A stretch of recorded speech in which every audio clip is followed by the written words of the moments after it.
Итак, друзья, всем привет! Мы сейчас для вас сделаем очень интересный обзор на очень интересный мотоцикл. Дима на нем уже рассекает, и вас ждет кое-что очень необычное. То, что мы хотим вам сегодня показать, это супер стайлинг кроссовая версия мотоцикла Super Soca TC. Ну, на самом деле мы немножко вас надули. Короче, никакой кроссовой версии нет. У нас есть обычный мотоцикл Super Soca TC и очень необычный мотоцикл Super Soca. Вам интересно? Хотите узнать? Расскажу.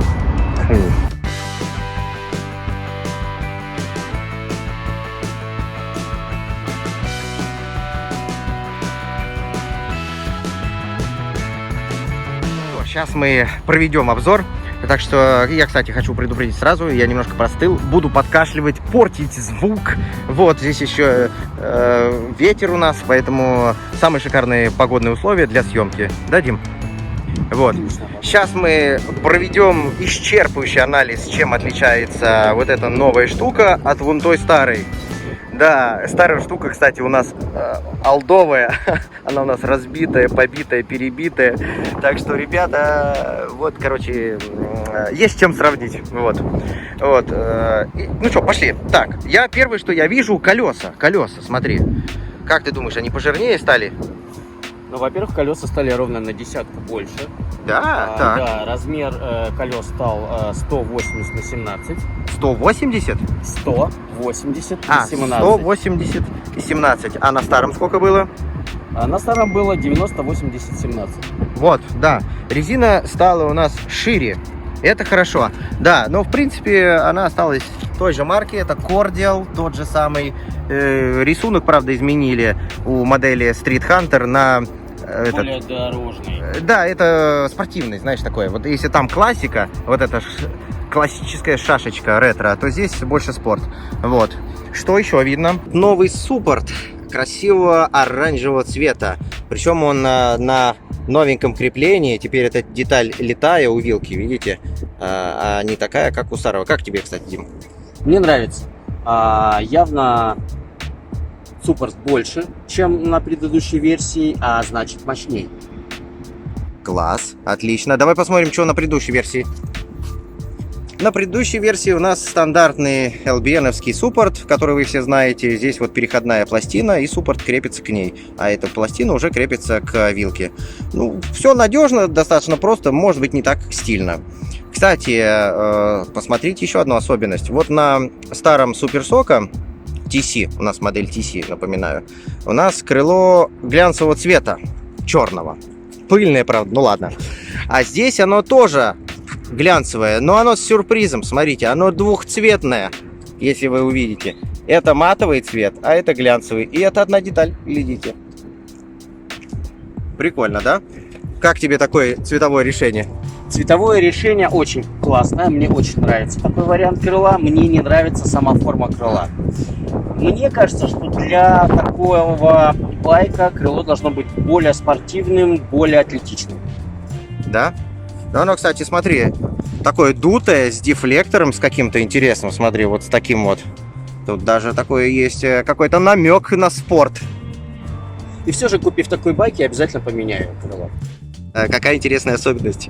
Для всех тех, кто мучился и проклинал Super Soca за то, что невозможно нормально накачать колеса, компания их услышала, мольбы страждущих, и сделала изогнутый... Как это называется правильно? Ниппель? Сосок. Сосок. Нас не заблокируют за это? Ладно. Смотри, а на старой модели, кстати, он прямой. Ну, ладно, фиг с ним, хорошо. На переднем колесе еще можно как-то подлезть, но на заднем, смотрите, это какой-то ужас. Какое расстояние, смотрите, меньше 2 пальцев. И вы сюда постоянно подлазили, и это было дико неудобно. Да, надо было отгибать это все дело. Смотрите, что на новом. А на новом компания сделала нам красивый изогнутый сосок.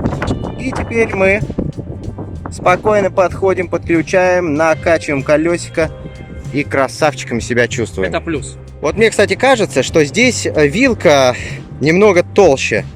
Как ты думаешь? У нас есть инструмент, мы все измерим. Ах, ты подготовился, негодник. Ну, давай. Давай замерим. Давайте измерим. Итак, замер показывает 45 миллиметров. 45 миллиметров. Отлично. На старом И здесь замер показывает 45. 45, да. Вилки одинаковые, хотя лично мне показалось, что здесь шире. Она шире, знаешь, почему смотрится? Потому что у нее вот это расстояние между перьями, оно больше за счет того, что там другая траверса, другой конструкции. Вот она, смотрите. Если мы подлезаем вот под эту фару, и вот эта траверса, она другой конструкции, у нее по-другому идет крепление сейчас. Вот. Чуть-чуть отличается, видите, особенно верх. Мы плавно приближаемся к самому интересному. Фара. Как тебе фара, кстати? Мне очень нравится, но есть маленький нюанс. Фара немного нового Хантера напоминает мне немножко голову динозавра. За счет вот этого ската, вот этого лба. Толстолобик. Толстолобик, да. Но в целом крутая стритфайтерская фара. Ну, да, интересный новый дизайн. Вот такие вот ободки. Смотрите, у нее есть.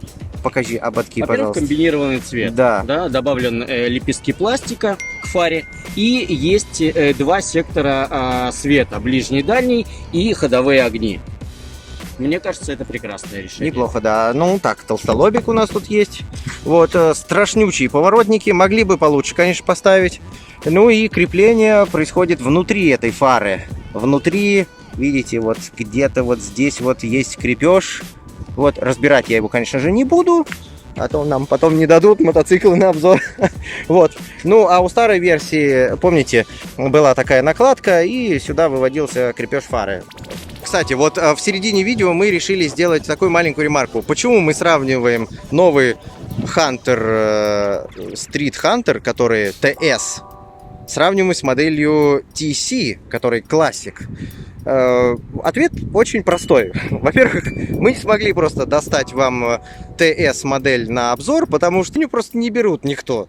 Но мы даже с трудом добыли вот эту штуку, потому что мотоцикл видал лучшие дни. Он у нас в таком полуаварийном состоянии, мы его одолжили. Вот. И на его примере хотим показать отличия, потому что TS и TC одно и то же абсолютно. Рама одна и та же, пластик один и тот же, вот, только мотор и колесо чуть-чуть отличалось. А сейчас мы посмотрим отличия еще и с новой версией. Ну что, господа, мы плавно переходим к верхушечке. Здесь у нас табло замечательное. И мы сейчас включим мотоцикл. Кстати, Дим, расскажи про ключ, пожалуйста. Очень модный ключ. В отличие от той версии, здесь есть две фазы включения байка. То есть сначала мы выключаем сигнализацию, а потом активируем. Побежала информация на приборке. Угу. Собственно, приборка ничем не отличается от первой версии ТС.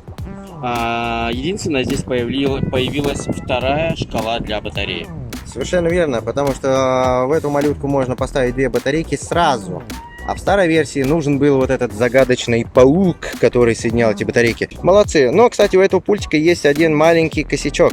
Это отзывы пользователей. Те, кто с ним катаются, если вы на него не наденете какой-нибудь чехол, у вас эти кнопки будут нажиматься, потому что они очень-очень гладенькие, они из корпуса слегка торчат. И, короче, у вас мотоцикл может выключиться на светофоре. Сейчас мы вам с Димой покажем один фокус. Диман, руби. Наконец-то, бальзамом на душу. Аварийка на суперсока. Впервые. И вот эти страшные поворотники. Это еще тоже не все. Здесь есть вот такая штучка.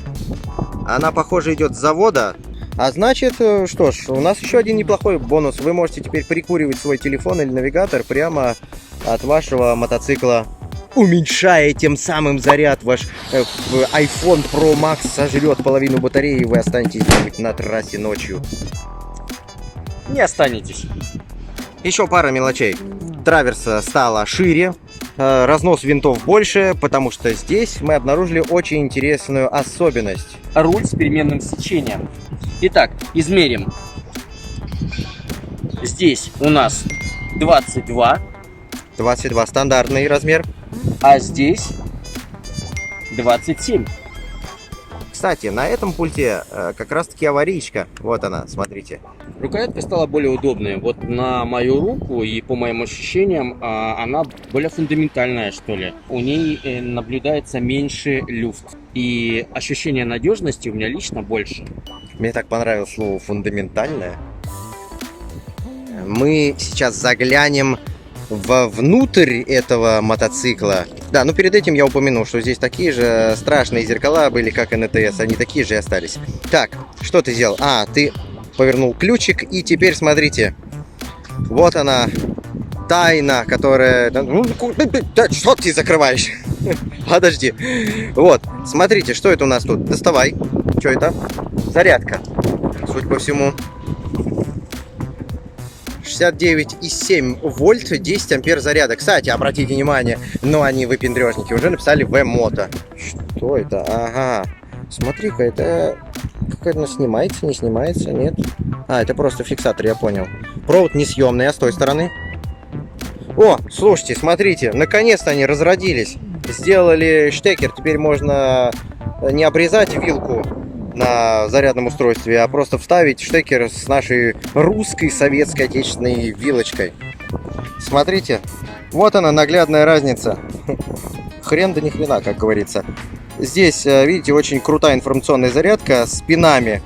Вот, а здесь просто два штыря и больше ничего нету. Ребята, смотрите, никаких информационных коннекторов, ничего. Я не знаю даже, как зарядка будет понимать, что она батарею целиком зарядила. Так, и у нас что тут есть? Да, ага, ведро какое-то. Подожди, что это? Вот он, этот лоток, который мы вытащили. Смотрите, он очень интересный. А боком покажи. Глубокий он, смотри. Действительно, вот если мою руку поставить, даже больше, чем моя рука. Есть ножки какие-то интересные и отверстия внизу. Так что если влага, конечно, сюда попадет, будет песос.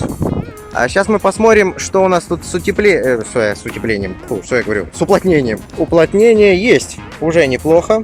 Вот так же, как и на предыдущей модели TS. Но здесь, кстати, двойная такая резиночка. Очень качественная, очень интересная. Да, в целом все неплохо. Кстати, обратите внимание, что механизм открытия теперь вот сюда. Не знаю, как вам, но мне кажется, это отстой. Потому что получить крышкой по морде я бы не хотел. Но это удобней открывать к себе. Потому что здесь, когда мы открывали крышку, мне кажется, что руль мешал. Ни хрена. Ну ладно, короче, решите сами для себя, как вам удобней. Мне, конечно, обычно отсюда что-нибудь когда достаешь, ты кладешь на сиденье, а крышка мешает этому процессу. Ну, блин, не знаю. Ладно. Смотрите, перейдем к интересностям. Что ты такая поглаживаешь нежно, да? Смотрите, это батарейка новая. 60 вольт, 32 ампер часа. И у нее, наконец-то, сделан индикатор. Смотрите. 4 палочки из 5. Светится белым, красиво. И обратите внимание, теперь штекер здесь, он более толстый, на рыжем проводе и с такой кнопочкой. Сейчас я вам достану соседний.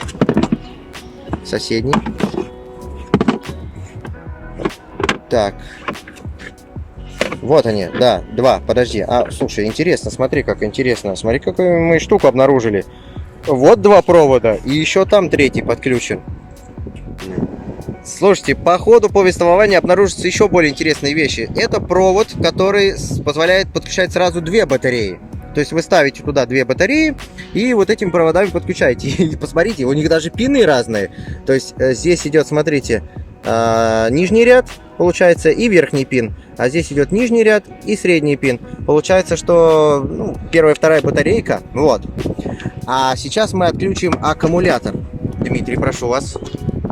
Не, это куда ты? Подожди. Выключить надо сначала. Да. Обратите внимание, где у нас рубильник. Он теперь с правой стороны. На старой модели был с левой стороны.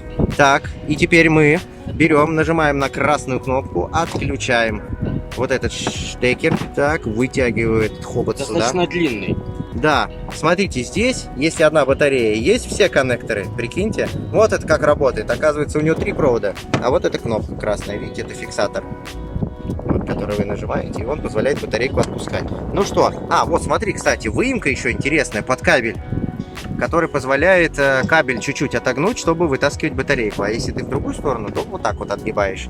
Уже неплохо. Так, Дмитрий, тягайте батарею. Та-ра-та-ра-та. А батарейка-то не закреплена. Смотрите. 12 килограмм. Ну, собственно, она должна была потолстеть, потому что 32 ампер-часа.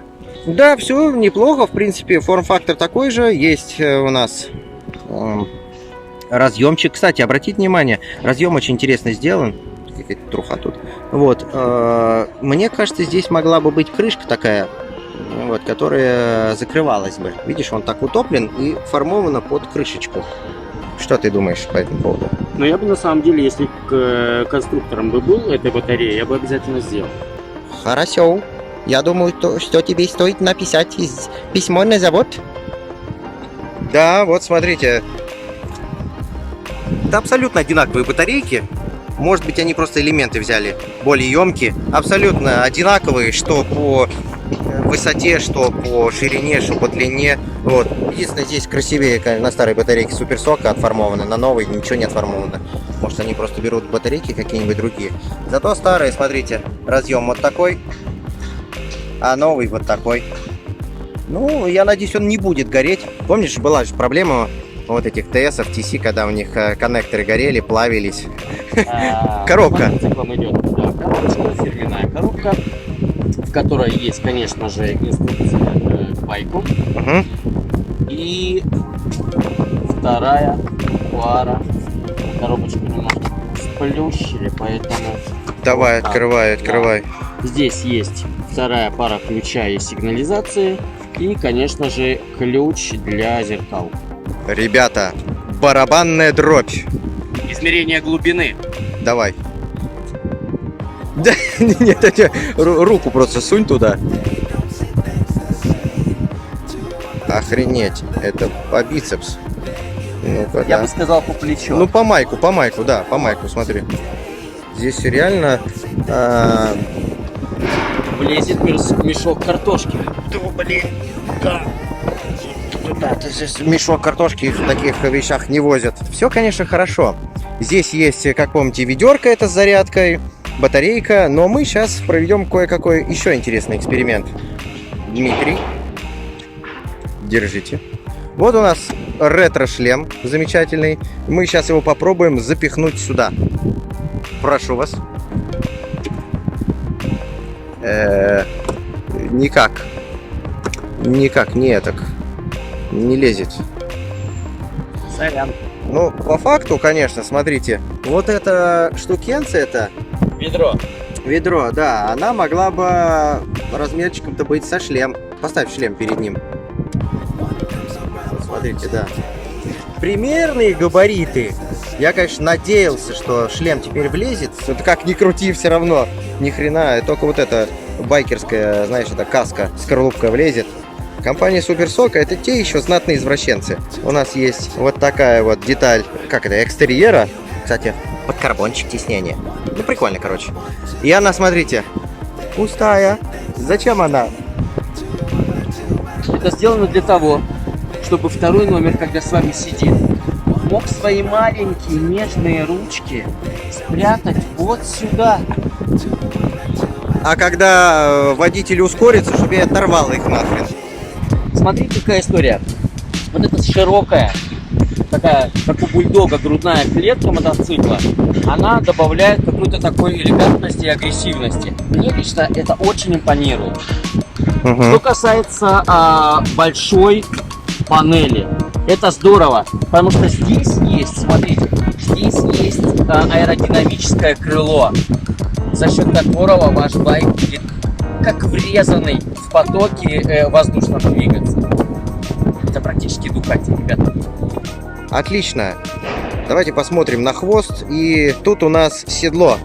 Мне такое седло, если честно, не нравится. Я просто покатался, и у меня основная претензия, что вот эти ребра впиваются в ляжку. Ну что, а что вы скажете в оправдании всего этого, Дмитрий? Да без разницы, как это выглядит, потому что на первом месте должна быть функциональность. Посмотрите. Во-первых, это анатомическое расширение седла. Здесь у нас две ягодицы. Две? Две, конечно, одна и вторая. Ну, в принципе, да. Вот. И, такой силуэт седла, он более удобен, чем прямой.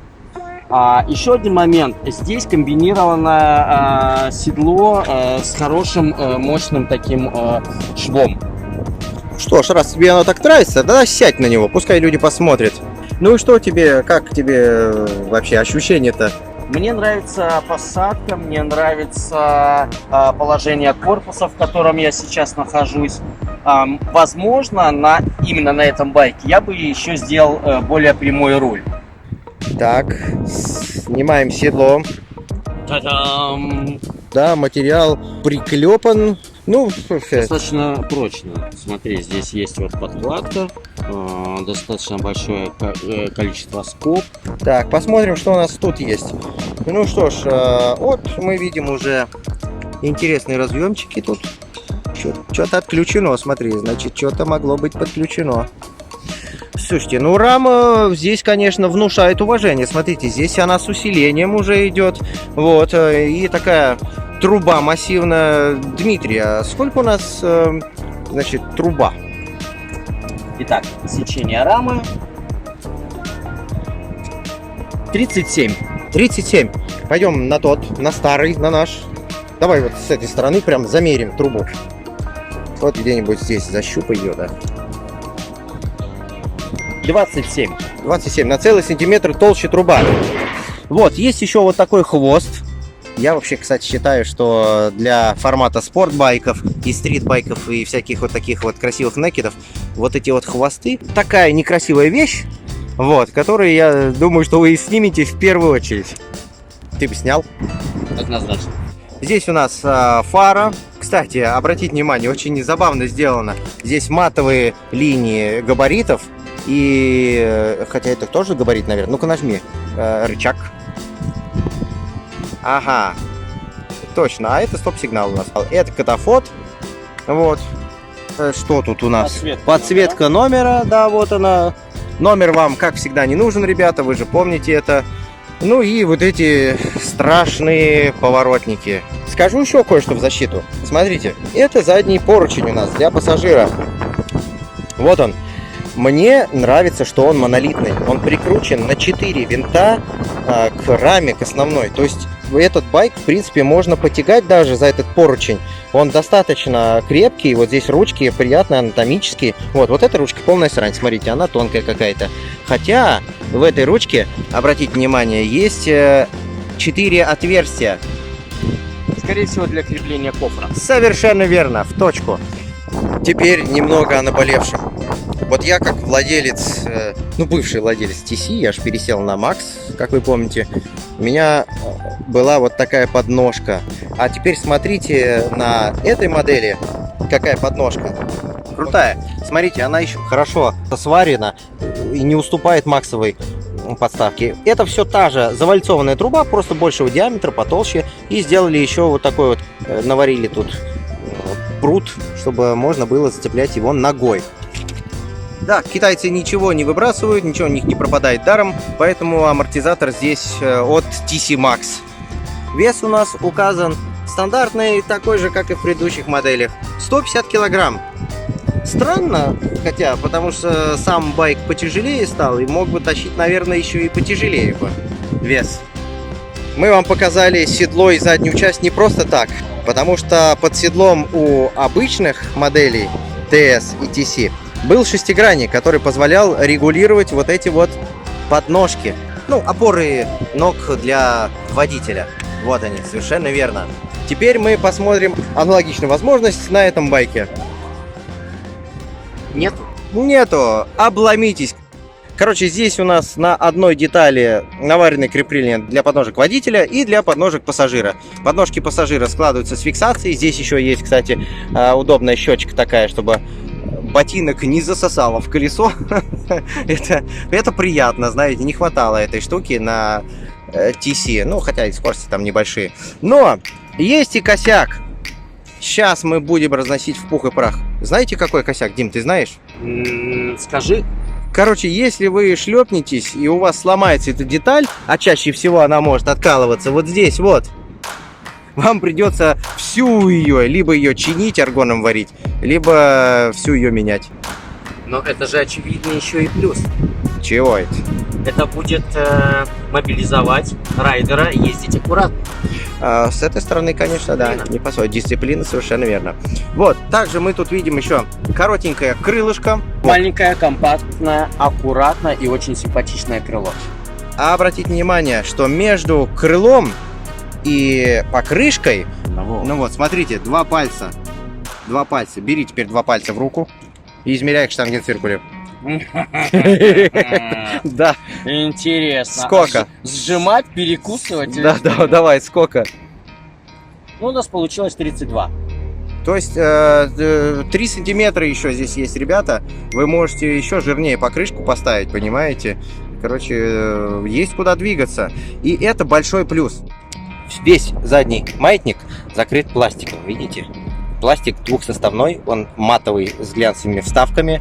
Выглядит красиво, рисует такую мощную заднюю часть, мощный маятник, да. То есть выглядит, конечно, эффектно.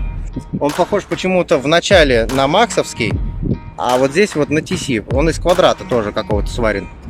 Чей мотор-то, кстати, Дим?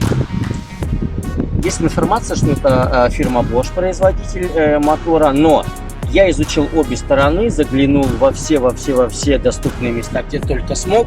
Я не нашел ни одного текста со словом Bosch. Да, к сожалению, это так. Если на старом аппарате мы могли убедиться, что это точно мотор Bosch, все, то на новом с двух сторон мы все обыскали. Вот. Может быть, компания Суперсока их как-то по лицензии покупает или переделывает. Ну что ж, а может не переделывает, просто не ставит клеймо. Зарядный порт. Сделали они его интереснее. Теперь он вот с такой крышечкой. Вот так она закрывается. Крышечка классная, но вот меня смущает тот момент, что нету резиновой вот здесь вот прокладочки, которая могла бы защитить этот разъем от попадания влаги. Так что тем, кто любит мыть желтый Суперсока Макс из Керхера, большой привет. Все, нам уже с Дмитрием надоело болтать, надо прыгать и садиться и ехать на нем. Давай. Ну что, друзья, стартуем с первого режима. Покажи, кстати, очень интересный нюанс по поводу старта. Крутани ручку, ничего не происходит. Подножка убрана, кнопка отжата, паркинг, да? Что надо сделать? Нужно нажать кнопку паркинг. Ну ты прикалываешься, что ли? Ну давай. И опять ничего не происходит. И опять ничего не происходит. Вот, я об этом и говорил. Так, ну а как поехать-то? Нажать тормоз. То есть надо прижать тормоз перед тем, как нажать газ. Логика. Ладно, поехали. Дополнительная безопасность никогда не мешает.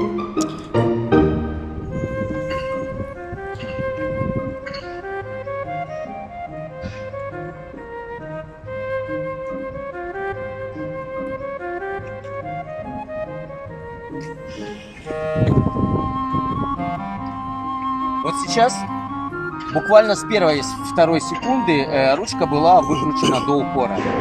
И движение было очень плавным, очень спокойным.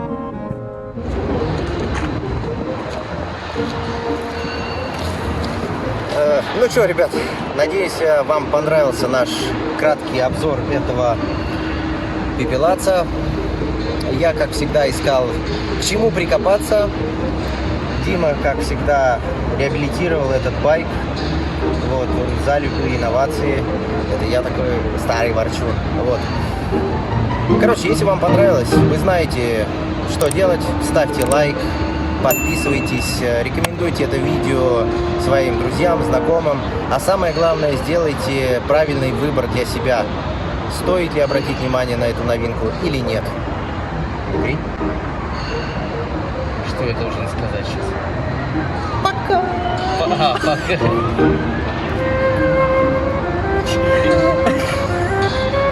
Дмитрий, что, финальную речь сказал такой, знаешь, я такой...